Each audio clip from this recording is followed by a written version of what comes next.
दोस्तों, जारी करेंगे अपनी आज की बात वहाँ से जहाँ हमने मंगलवार को ये बात छोड़ी थी। मुंबई के अंडरवर्ल्ड के इतिहास में सबसे पहला गैंगवार का मर्डर दिलीप अजीज़ के शक्ल में, और उसके बाद समद खान का नाम अंडरवर्ल्ड में एक बड़े किरदार के रूप में सामने आना। तो ऐसे हुआ कि उस हादसे के बाद समद खान अंडरग्राउंड हो गया। एक साल के करीब वो आदमी सामने नहीं आया।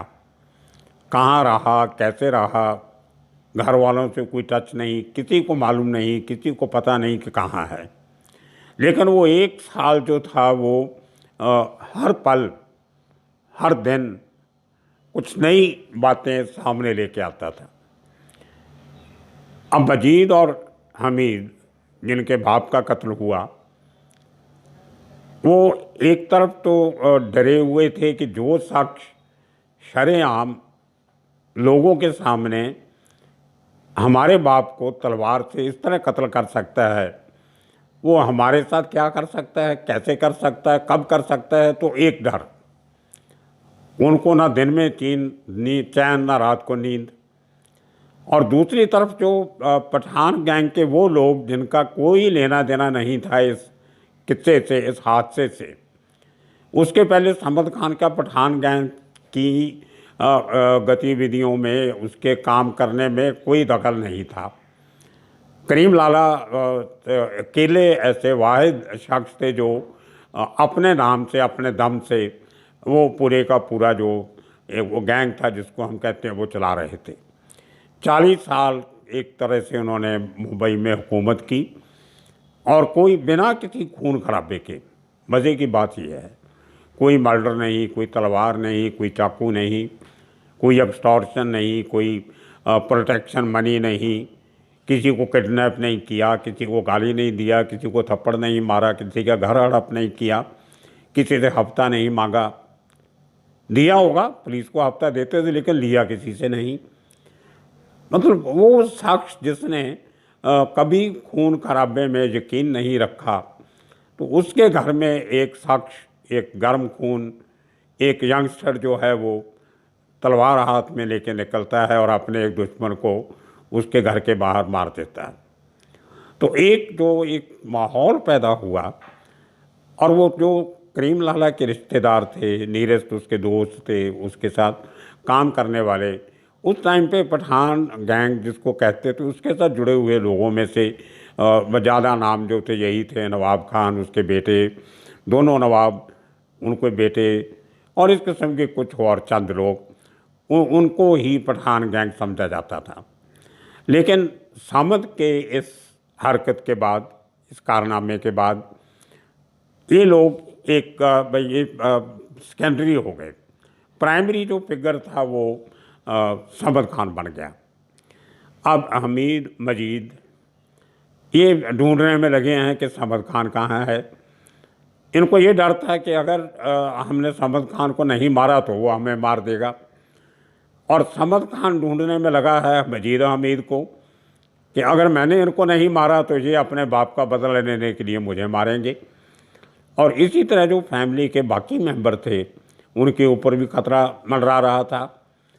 तो मुझे याद है, मुझे एक बार करीम लाला के एक बहुत करीबी थे, मैं नाम नहीं लूँगा, उनको मैंने पूछा एक बार कि वो जो उस मर्डर के बाद आपको कैसे लगता था कि आगे क्या होने वाला है।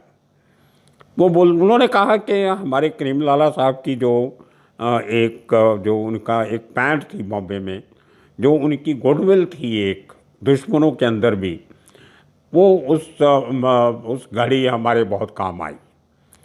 मसलन उनका कहना था कि कुछ लोग जिनको मजीद हमीद सामने नहीं आना चाहते थे, डायरेक्ट कुछ काम नहीं करना चाहते थे, तो उन लोगों ने जो कुछ हायर्ड किलर खरीदे, वो उनको ठेका दिया, काम दिया, जिसको सुपारी बोलते हैं मुंबई की भाषा में, अंडरवर्ल्ड की भाषा में। उनको सुपारी दी कि आप करीम लाला के किसी रिश्तेदार को मारिए। समद तो अंडरग्राउंड है, मिलता नहीं है।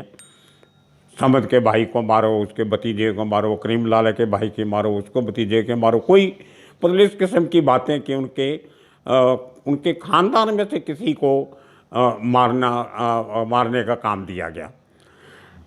और उनका कहना था कि मज़े की बात यह है कि वो इस किस्म के 6-7 लोग जिनको मजीद हमीद या अजीज़ दिलीप के और दोस्तों ने सुपारी दी कि आपने ये काम करना है, वो करीम लाला के रिश्तेदारों को जाके पहले ही बता देते थे कि देखिए जनाब, आपकी जान को ख़तरा है, हमें ये काम दिया गया है लेकिन हम नहीं करेंगे, हमारी इज़्ज़त है आपके ख़ानदान के लिए, करीम लाला के नाम के साथ हम जुड़े हुए हैं, हम ये काम नहीं करना चाहते, हमने मना कर दिया, लेकिन हम नहीं तो किसी और को ये काम दिया जाएगा, तो आप अपनी जान माल का आप रक्षा कीजिए, ध्यान रखिए, क्योंकि बहुत से लोगों से बातचीत चल रही है आपके ऊपर हमला करवाने की, आपका नुकसान करने की।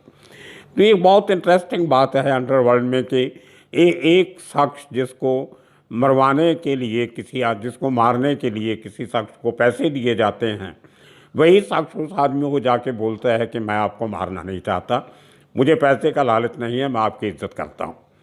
तो ये कुछ अंडरवर्ल्ड के असूल जो सामने आते हैं, जो आम तौर पे आपको कहीं किताबों में लिखे या किसी इंटरव्यूज़ में बताते नहीं मिलेंगे। बहुत से लोग मुझे अक्सर पूछा करते हैं सवाल करके यूट्यूब पे भी और वैसे भी कभी इंटरव्यूज़ में कि आप इन लोगों को क्यों मिलते थे, इनसे मिलने का आपका मकसद क्या था, आप क्या इनसे गेन करना चाहते थे। तो मैं हमेशा कहता था कि मैं अंडरवर्ल्ड का स्टूडेंट हूँ, I am a student of crime. जराइम पेशा लोगों को सज़ा देना, पकड़ना वो कानून का काम है, पुलिस का काम है, सज़ा देना कोर्ट कचहरी का काम है, मेरा काम नहीं है। और जो लोग इसमें इन्वॉल्व होते हैं वो उनका एक अपना किरदार है, जो उनका एक क्रिमिनल एलिमेंट है वो अपनी जगह, लेकिन उसके अलावा जो उनकी जो एक ह्यूमन बीइंग, जो इंसान ही तो क्राइम करता है, अगर वो इंसान की अपनी फितरत क्या है, वो क्राइम क्यों करता है, वो क्राइम पेशा क्यों बना, जराइम पेशा क्यों बना। तो ऐसे हमारे इतिहास में, इतिहास में बहुत से किस्से कहानियाँ हैं। जो पहले डाकू था वो बाद में बहुत बड़े बड़े ग्रंथ लिखने लग गया, जो बैरागी था वो बाद में बहुत बड़ा जर्नैल बन गया। तो ये पुराना दस्तूर रहा है कि एक लोग जो रास्ते से भटक जाते हैं तो थोड़ी जब उनको कभी अकल आती है, जो रियलाइज़ होता है, तो वो अच्छे काम करने के लिए लौटते भी हैं, वो भी इंसान हुआ करते हैं। खैर, तो ऐसे लोगों की गुडविल से वो 1 साल तक कोई मजीद और हमीद और उसके साथी इस बात में कामयाब नहीं हो सके कि वो करीम लाला या उसके किसी आदमी को बदले के लिए अपना शिकार बना सकते। 1 साल के बाद जो फैमिली का प्रेशर कहो या भाग भाग के थक जाना कहो, तो समद खान ने डोगरी पुलिस स्टेशन में सरेंडर कर दिया। और उस सरेंडर करने के बाद उसकी जो इंटरोगेशन वगैरह होने के बाद उसको jail custody Arthur Road jail में भेज दिया गया। और वो भी किस्से जेल के भी समद खान के अपने किस्म के हैं, जो ना कभी किसी ने ऐसे काम किए होंगे, ना किसी ने करने दिए होंगे। पूरा दिन समद खान जेल सुपरिटेंडेंट के ऑफिस में बैठता था और जेल सुपरिटेंडेंट की हिम्मत नहीं होती थी कि तुम अपनी बैरक में जाओ, यहाँ क्यों बैठे हो। और समद खान को समद वहाँ जेल के फ़ोन से, लैंडलाइन से फ़ोन करके अपने लिए पैसे मंगवाता था। जिन लोगों को डरा धमका के पैसा चाहिए होता था वो मंगवाता था, कोई सेटलमेंट करवानी है वो करवाई जाती थी। कोई उसके जो खास क्रिमिनल दोस्त थे जिनको काम पे लगाया हुआ था उसने, वो भी उसको जेल में मिलने आते थे सुपरिटेंडेंट के ऑफिस में। और समद की गर्लफ्रेंड शिल्पा जावेरी भी उसको वहाँ मिलने आती थी। समद सिर्फ रात को सोने के लिए 2-4-5 घंटे रात के वो एक उसके लिए स्पेशल अरेंजमेंट जेल ने करके रखा हुआ था, उसको उस वार्ड में सुला देते थे और वहाँ पूरी उसकी सिक्योरिटी सेफ्टी का ख्याल रखा जाता था। लेकिन पूरा दिन सुबह से लेकर रात तक समद खान जेल सुपरिटेंडेंट के ऑफिस से ऑपरेट करता था। और उसके 3-4 साथी भी छोटे मोटे ऐसे क्राइम करके तो वो भी जेल में पहुंच गए ताकि समद को अंदर साथ मिले, उसको अंदर कोई को तकलीफ़ नहीं हो कि राइवल गैंग वाले उसके ऊपर अटैक करने की कोशिश ना करें। उनमें से काली एंथनी एक था, उसका किस्सा फिर कभी आपको सुनाऊंगा। बहुत हट्टा कट्टा आदमी, बॉडी बिल्डर किस्म का, काला रंग, लाल आँखें, वो जो दिन में ख़तरनाक लगता था वो आदमी, वो भी बहुत डेयरिंग, बड़े अजीब उसके भी किस्से कहानियाँ हैं, फिर कभी आपको सुनाए जाएंगे। तो वो भी उस समय जेल में था। कुछ पंजाब के एक दो क्रिमिनल जो पुराने टेररिस्ट मूवमेंट से अपने आप को कहते थे जुड़े हुए थे, वो भी उस समय उस जेल में थे। उनका भी समद खान से काफ़ी लेना देना था, तो वो भी इसको जेल में इसके साथ रहते थे। तो ये जो एक उसका ऑपरेट करने का तरीका था, जो उसके नाम की दहशत थी, वो दहशत एक आप अंदाज़ा लगाइए कि जेल का सुपरिटेंडेंट भी उसके सामने मासूम और मायूस लगता था, मजबूर लगता था, उसको ना नहीं कर सकता था। ये समझ का काम करने का तरीका था उसका। अगर वो उसका कहना था कि अगर हमसे कोई डरेगा नहीं तो हमारी बात कैसे मानेगा।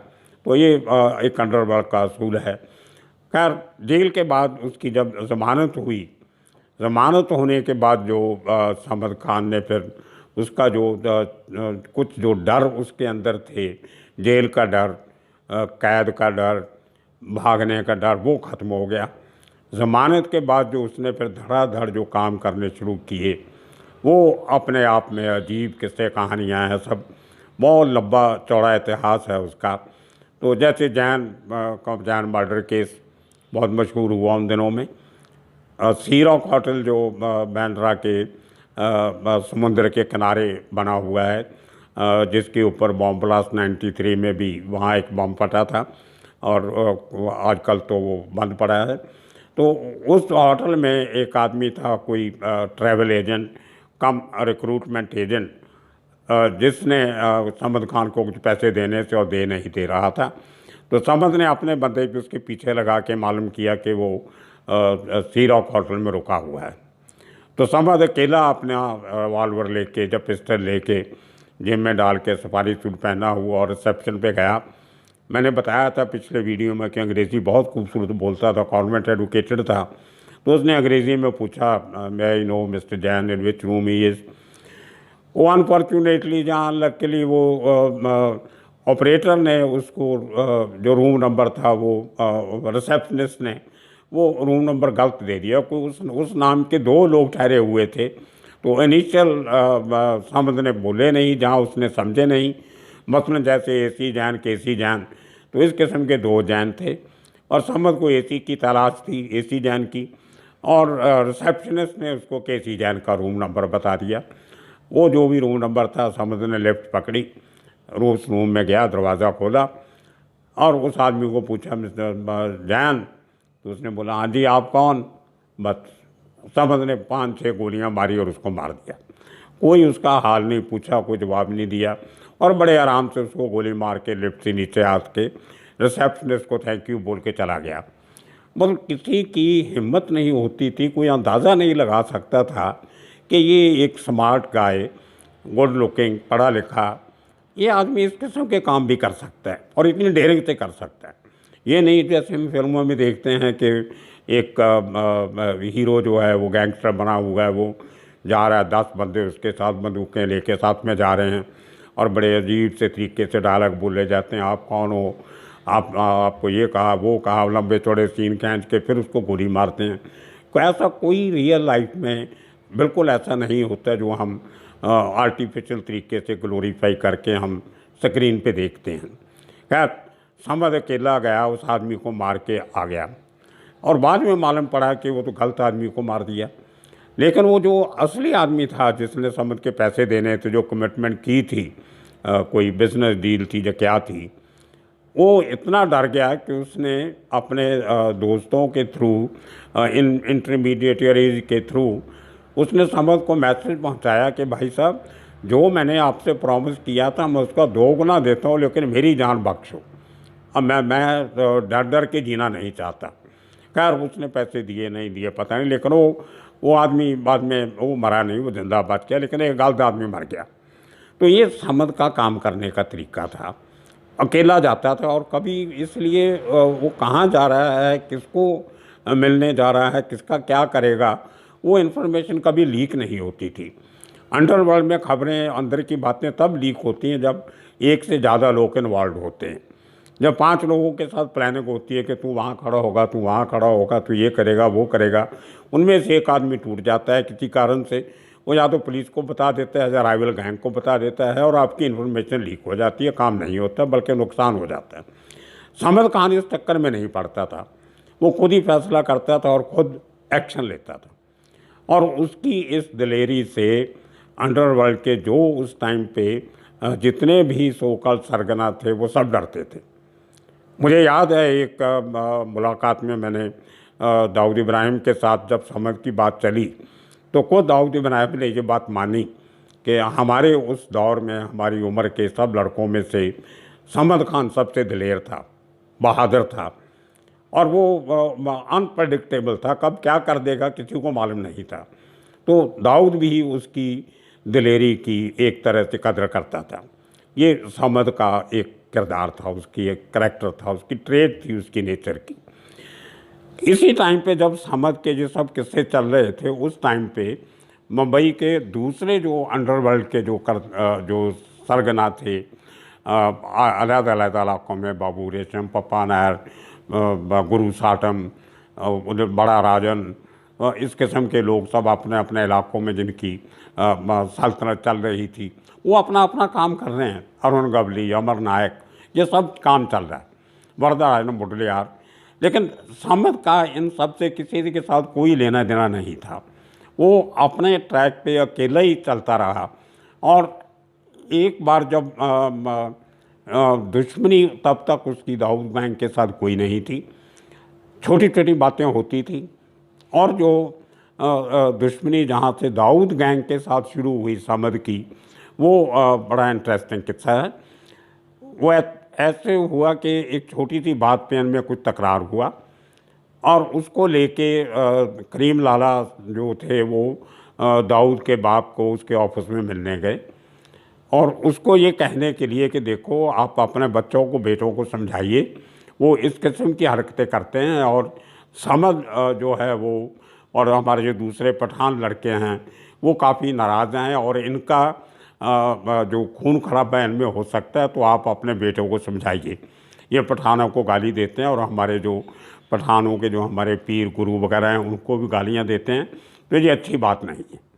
तो दाऊद के बाप ने, जो पुलिस इंस्पेक्टर था, हवलदार थे क्राइम ब्रांच में, आज़ाद मना पुलिस स्टेशन में भी रहे, तो उन्होंने इनकी बात सुनी और बड़ी इज्जत के साथ इनको भरोसा दिया। और साथ में करीम लाला के जवाई जो थे, सानुल्लाह अनवर भाई, में मिला उनको बहुत बार, वो साथ में गए हुए थे। तो उन्होंने बताया कि दाऊद के पिता ने ये इनसे माफ़ी मांगी और इनको यकीन दिया कि मैं अपने बेटों को समझाता हूँ और आइंदा कभी ऐसी बात नहीं होगी। अब जब एक बाप अपने बच्चों की, बेटों की बारे में ऐसी बात करता है तो करीम लाला वापस आए और अपने ऑफिस में बैठे। ये बात समद को मालूम पड़ी कि समद और उनके सब जो लोग थे वो करीम लाला को बड़े बाबा बोलते थे, कि बड़े बाबा इतने बड़े आदमी होने के बाद, पठानों के लीडर होने के बाद, इतना बड़ा रुतबा होने के बाद वो दाऊद के पिता को मिलने क्यों गए। तो समद खान का फिर दिमाग घूमा, फिर गुस्सा, ये पठानों की बेइज्जती करवा दी। करीम लाला ने लाख समझाया, बेटा मैं झगड़ा ख़त्म करवाने गया था, कोई इसमें बड़े छोटे की बात नहीं है। लेकिन समद था, वो उसके दिमाग में एक बात बैठ गई तो वो जब तक वो काम नहीं करता था वो शांति से बैठता नहीं था। उसी रात जिस दिन की मीटिंग होती है, समद खान अपने कुछ आदमी साथ में लेके एक कार्बाइन लेके, एक पता नहीं कहाँ से अरेंज की उसने, जो पुलिस वालों के पास अक्सर होती है कार्बाइन, वो लेके और हथियार लेके सीधा पाक मोड़िया स्ट्रीट दाऊद इब्राहिम के घर पे, जो इनके बाप का घर था, एक मुसाफिर खाना था, एक साथ में घर था, और वहाँ पे जाके उसने रात को जो अंधाधुंध गोलियाँ चलानी शुरू की कार्बाइन से। पुलिस के रिकॉर्ड में भी है और लोग बताते हैं कि 200 से ज़्यादा गोलियाँ समद खान ने उस रात दाऊद के और उनके जो उनकी फैमिली का घर था उस पे वो गोलियाँ चलाई। लकीली किसी कोई आदमी सीरियसली इंजर्ड नहीं हुआ, सब ने दरवाजे बंद कर लिए, पूरा इलाका बंद। और 2-3 गोलियां, शायद 2 गोलियां दाऊद के भाई इकबाल को लगी थी, इकबाल कासकर को, वो इंजर्ड हुआ था उसमें। तो लेकिन बाकी सब बच गए उसमें, क्योंकि वो इलाका ऐसा है कि छिपने की जगह आराम से मिल जाती है और डायरेक्ट गोलियों का इम्पैक्ट कम होता है। तो जो समद के करीबी लोग जिनसे मैंने बात की, उनका कहना है कि इतनी तेज़ी से वो पूरी बेल्ट डाल के मैगज़ीन चेंज कर कर के उसने जो कार्बाइन से गोलियां चलाई लगातार, वो कार्बाइन इतनी गर्म हो गई थी कि समद के हाथ जल गए थे उसमें। और उनका बाद में ट्रीटमेंट करवाया उसने। मतलब इतना गुस्सा और इतना उसके अंदर वो जो एलिमेंट था एक बदला लेने का, जहाँ अपना रवाब दिखाने का, अपना एक ज़िद अपनी पूरी करने का, मतलब कितनी स्पीड से कितनी गोलियां लगातार चलाई गई होंगी कि कार्बाइन जो थी इतनी गर्म हो गई कि समद के हाथ जो थे उसमें वो जले। तो ये समद का एक करैक्टर सामने आता है। और उसके बाद जो इनकी आपस में दुश्मनी उस दिन से समद की और दाऊद गैंग की उस दिन से बढ़ी।